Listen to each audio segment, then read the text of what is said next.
दिन नहीं भटकती है देवी लक्ष्मी। इनकी जेब से चिपकी रहती है दरिद्रता।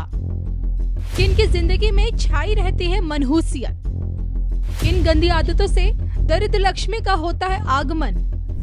नमस्कार दर्शकों का स्वागत है कविता राणा और मेरे साथ आचार्य राकेश चतुर्वेदी जी। आपका स्वागत है सर। सादर वंदन दर्शकों, हर हर महादेव, शिव शंभू। नमस्कार कविता जी और कोटशय धन्यवाद इस दिव्य मंच पर आमंत्रण देने के लिए। दिवाली के इस उपलक्ष्य में आज आपका ये जानना जरूरी है कि वो कौन से ऐसे लोग होते हैं जिनकी जिंदगी में पैसे का ठहराव नहीं होता, यानी कि लक्ष्मी का ठहराव नहीं होता। मेहनत तो खूब करते, कमाते भी खूब हैं, लेकिन लक्ष्मी उनके हाथ में टिकती नहीं है। किन आदतों की वजह से लक्ष्मी का आगमन आपकी ज़िंदगी में नहीं रहता या फिर दरिद्र लक्ष्मी का ग्रहण आपकी ज़िंदगी में बना रहता है, इसी पर आज हम चर्चा करेंगे और इसमें चाणक्य नीति क्या कहती है इसको भी हम समझेंगे चतुर्वेदी जी से। तो दिवाली का मौका है, खुशियों का पर्व है और सबसे बड़ी बात है कि दिवाली को हम धनधान्य से भी जोड़ते हैं। तो इस उपलक्ष्य में आपसे जानना चाहूँगी कि किन लोगों से लक्ष्मी सदैव रूठी रहती है। देखिए, बहुत अच्छा प्रश्न है कविता जी। और मैं ऐसे मंच से ऐसे विषय को जब आप लोग उठाते हैं तो मैं सनातन के एक सेवक के रूप में मैं धन्यवाद करता हूं हमेशा। उसका कारण है कि दीपावली को महालक्ष्मी पूजन के लिए जाना जाता है और यह एक दिन का उत्सव नहीं है। दीपावली उत्सव जो है 5 दिवसीय है जी। ठीक है, भाई दूज के साथ इसका समापन होता है, क्योंकि उसी दिन यम के एक पवित्र रिश्ते का, यम और यमुना के पवित्र रिश्ते के साथ इसका जो है समापन किया जाता है। लेकिन हम सब जानते हैं कि जब अष्टलक्ष्मी आती हैं उनके साथ साथ अलक्ष्मी का यानी दरिद्रता का भी प्रभाव रहता है। जब भी हम कोई पूजन करते हैं, जब भी हम कोई यज्ञ करते हैं, तो वहाँ पर सकारात्मक शक्तियों के साथ साथ नकारात्मक शक्तियाँ भी होती हैं। तो ऐसी अवस्था में चाणक्य नीति हो या फिर हमारे सनातन शास्त्र में कुछ जो वैदिक परंपराओं में जो चर्चा होती है, उन सभी के अनुसार विशेष करके अगर सबसे पहले स्थान पर देखा जाए तो हद से ज़्यादा आलस्य या फिर अनिद्रा का शिकार रहने वाले। अब यहाँ पर कुछ लोग कहते हैं, उदाहरण देते हैं कविता जी, कि वो तो इतने बड़े व्यवसायी हैं और 11 बजे सोकर उठते हैं जी। तो आप ये भी देखिए कि वह रात में 1 बजे तक अपने व्यवसाय से संबंधित कार्य भी करते हैं। ठीक है, वह निशिता काल तक यानी मध्य रात्रि तक वो अपने कार्य कर रहे हैं। तो ऐसी अवस्था में उनका जो शयन काल है या निद्रा काल है वह आपकी तुलना में कम ही है।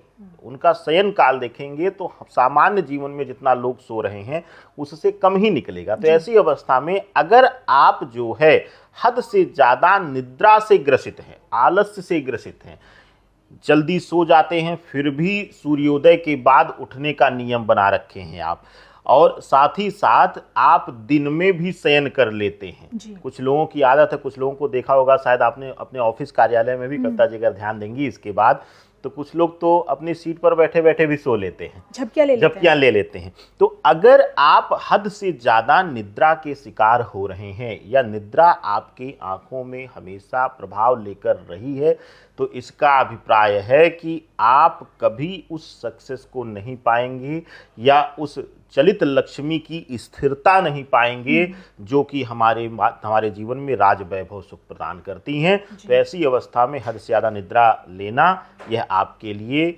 अलक्ष्मी का संकेत है, यानी कि दरिद्रता का संकेत भी देता है कविता जी। चलिए, तो ये आपने एक आदत बताई है कि आपको हद से ज़्यादा अगर आप सोते हैं तो कहीं ना कहीं लक्ष्मी को आप गवाते हैं। इसके अलावा वो लोग जिनसे लक्ष्मी रूठी रहती है, या फिर यूँ कहें कि दूसरी आदत, देखिए दूसरी आदत में विशेष रूप से लिया जाएगा जो अपने खास करके इसको, तो इसमें कुछ लोग विषय भ्रांति लेंगे, लेकिन कविता जी एक बहुत बड़ा विषय आता है कि अपने शारीरिक स्वच्छता या सौंदर्यता का प्रभाव। कि अक्सर आपने देखा होगा, खास करके यह हम भारतवर्ष की गृहिणियों के लिए ज़्यादा हम बोल रहे हैं, कि घर में वह एकदम से एक बिखरे हुए हालात में रहते हैं, यानी कि अपने सौंदर्य पर ध्यान ना दे करके, अपने श्रृंगार पर ध्यान ना दे करके वह एक अलग बिखरा हुआ स्वरूप बना करके अगर रहती हैं तो वह निरस भावना को जन्म देता है, यानी कि नकारात्मकता को जन्म देता है। अगर आप प्रातः काल उठ करके स्नान इत्यादि के बाद अपने श्रृंगार करके सुसज्जित होकर नहीं रहती हैं, या फिर पुरुष विशेष करके अगर वह समय के साथ निद्रा लेकर के स्नान इत्यादि करके स्वच्छ कपड़ों में नहीं रह रहे हैं। कुछ लोगों को हमने देखा है कि घर में नंगे ही बैठे रहेंगे, बिस्तर पर हमेशा वैसे बैठे रहेंगे। तो ऐसी अवस्था में अगर आप अपने एक रूप को सुसज्जित करके नहीं रह रहे हैं, यानी कि अपनी शारीरिक आभा को सकारात्मकता नहीं दे रहे हैं, तो ऐसी अवस्था में विशेष रूप से लक्ष्मी रुष्ट होती हैं और उस घर में व्यर्थ व्यय आता है और उस घर में कभी भी लक्ष्मी की स्थिरता कविता जी नहीं रहती है। बिल्कुल, और इसी के चलते इसी कड़ी में अब हम उस आदतों के बारे में बात करेंगे जिनसे लक्ष्मी हमेशा दूर रहती है। तीसरी आदत, देखिए तीसरी आदत एक बहुत विशेष परंपरा के अंदर, हमारे वैदिक परंपरा में इसका बड़ा वर्णन आता है कि अगर आप विशेष रूप से नित्य आपके घर में, यह हमारे शास्त्रों में भी जिक्र इसका मिलता है कविता जी, कि अगर हम जो प्रातःकालीन, सबसे आजकल तो शहरी कल्चर में आप देखेंगे कि लोगों को बेड टी लेने की आदत पड़ गई, यानी कि बेड से उठे तो उनको चाय चाहिए जी। लेकिन हमारे सनातन शास्त्र में प्रथम आहार जो दातून को संज्ञा दिया गया था, तो आज के समय में कोई दातून नहीं करता है, ब्रश की परंपरा है, टूथब्रश की परंपरा है, लेकिन वह भी नियमतः सत्य है। अगर आप अपने मुख को स्वच्छ करके और पहला जो विशेष करके, चाहे वह पेय पदार्थ हो, चाहे वह कोई भी आप फूड प्रोडक्ट ले रहे हैं, अगर आप कुछ भी ग्रहण कर रहे हैं अपने मुख की स्वच्छता किए बिना कर रहे हैं, तो ऐसी अवस्था में लक्ष्मी रुष्ट होती हैं। और एक चीज़ और बता दें कि ऐसी प्रवृत्ति के जो लोग हैं उनको आप देखेंगे कि उनकी वाणी एकदम से हार्श होती रहेगी, उनके रिश्ते भी प्रभावित होते हैं और लक्ष्मी तो वहाँ पर टिकती ही नहीं है। तो यह विशेष रूप से, अगर आ भी रहा होगा उनके पास, कुछ पुराने प्रारब्ध कर्म उनके अच्छे होंगे कि सोर्स ऑफ इनकम जनरेट हुई होगी, लेकिन आप देखेंगी कि वह हमेशा ही तबाह रहेंगे। लाखों की कमाई होते हुए भी लाखों में कर्ज लेकर के वो पड़े रहेंगे और मानसिक तनाव के शिकार रहेंगे कविता जी। यानी कि आपकी जो शारीरिक स्वच्छता है वो भी बहुत मायने रखती है अगर आपको अपने जीवन में लक्ष्मी चाहिए। और इसी के साथ और आदतें जो आपको लगता है, देखिए विशेष करके यहाँ पर एक अंतिम और बहुत प्रमुख आदतों के लिए मैं बताऊंगा, ये हमें लगता है कि हम हर किसी के जीवन में आना चाहिए और इस परंपरा को या इस गलतियों को हमें सुधार करना चाहिए। कहीं भी आप शास्त्र में देखेंगी कविता जी, गुरु को पूर्णता का प्रतीक माना गया है जी। कहते हैं कि गुरु या चंद्रमा जिसकी कुंडली में बलवान हो उसको किसी भी ग्रह से डरने की जरूरत नहीं है। कहते हैं चंद्रमा अगर बली होकर बैठ जाए लग्न भाव में, भाग्य भाव में या फिर दशम भाव में, तो ना चाहते हुए भी उसको राजा बना देता है। इसी प्रकार से गुरु की शुभता है। अगर गुरु को पीड़ा मिल रही है, और गुरु को पीड़ा कैसे मिलती है, गुरु साक्षात आपके वस्त्र में आते हैं।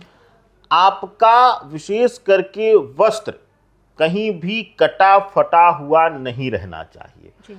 आजकल ट्रेंड है, लोग फटी हुई जीन्स पहन करके घूम रहे हैं। इससे दो हानि होती है कविता जी। पहला कि यहाँ पर अगर आप कटा हुआ फटा हुआ वस्त्र या अंडरगारमेंट्स पहन रहे हैं तो ऐसी अवस्था में लक्ष्मी तो रुष्ट होती हैं। लक्ष्मी के 8 स्वरूप हैं, अष्ट लक्ष्मी के साथ उनको मनाया जाता है। तो ऐसी अवस्था में घर परिवार कुटुंब पीड़ा भी उसको मिलती है, यानी कि उसका वैवाहिक जीवन भी पीड़ित होता है, चाहे वह स्त्री हो चाहे पुरुष। तो अगर कहीं भी कट लग गया हो, फट गया हो, और अगर वह अभी लगता है आपको पहनने योग्य, तो उसको आप सिलवा करके उसको प्रॉपर सुरक्षित करके तभी वस्त्र को पहने। कटे हुए फटे हुए वस्त्र को शरीर पर नहीं डालना चाहिए। यह विशेष रूप से आपको ध्यान देना चाहिए कविता जी। बिल्कुल। और देखिए इस वीडियो के पीछे का हमारा लक्ष्य सिर्फ ये आपको समझाना है कि देखिए दिवाली के मौके पर हम अपने इर्द गिर्द की सफाई तो करते हैं, लेकिन उससे भी ज़्यादा इम्पॉर्टेंट होती है कि हम अपने अंदर की सफाई, हमारी जो शारीरिक सफाई है, जो हमारी जो गंदी आदतें हैं, उन्हें हम किस प्रकार से अगर त्यागेंगे तभी हम अपने जीवन में लक्ष्मी को ला पाएंगे। तो ये वीडियो आपको कैसा लगा, आप लोगों के लिए कितना उपयोगी साबित होगा, इस पर भी कमेंट करके बताएगा ज़रूर। और मुझे और चतुर्वेदी जी को इजाज़त दीजिए। नमस्कार।